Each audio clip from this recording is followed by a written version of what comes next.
Since I like going back and listening to my old thoughts, I'm currently in the process of re-uploading some of my older videos in order to make them more compliant with YouTube's policies on reused content.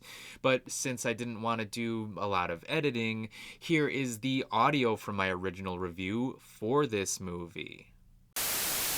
Bloodshot, the last movie that was released in theaters before cinemas had to close down due to a global pandemic. Isn't that an interesting title to have? Now, I probably would have ended up skipping seeing this film, but I just couldn't resist the urge to see how bad the last movie left standing could possibly be.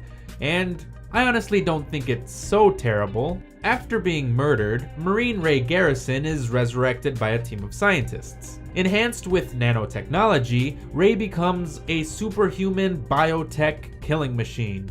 At first, Ray can't recall anything about his former life, but when the memories of the man who killed him start coming back, he goes out to seek revenge, only to discover that there's more to the story than he initially thought. Now, if you've heard anything about Bloodshot, it's probably that you should avoid seeing the trailers for it. And it didn't surprise me once I started watching the movie to find out that this was a Sony production. Sony trailers tend to reveal more about the plot than you would actually want. Just watch any Spider-Man trailer ever if you don't believe me.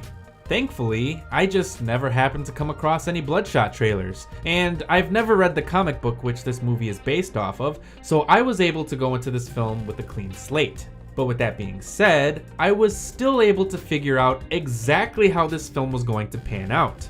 Bloodshot is a pretty generic action movie. It feels like it belongs with the cheesy comic book adaptations of the early 2000s. The story is awfully predictable, all of the twists and turns are obvious, you can see them coming from miles away, and the action is painfully bland. The movie tries to show off these cool action set pieces that are built around the nanotechnology, but it's basically just slow motion CGI. It's nothing you haven't seen already, so everything in the film is just pretty forgettable.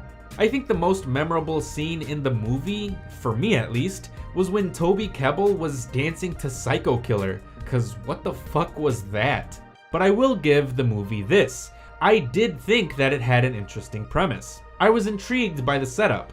A soldier gets brought back to life with nanotechnology, and he's forced into being a killing machine because this giant corporation technically owns him. It just sucks that the rest of the film is rather bad. And I'm pretty sure that has to do with the script, which is frustratingly exposition heavy, as it assumes the audience is too dumb to understand what's going on. But I guess I shouldn't be surprised with a script written by Jeff Wadlow. This is the same guy who directed Kick-Ass 2, Truth or Dare, and Fantasy Island. And Fox wanted him to direct an X-Force movie. Get out of here. Plus, it doesn't help that all of this clunky dialogue is being delivered by cheesy actors.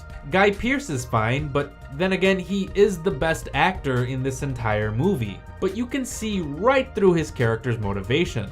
Vin Diesel is actually a lot better than I thought he would be, but he basically just shouts for the entire movie. Then there's a few annoying machismo characters, and Lamorne Morris is also annoying as this spazzy computer programmer.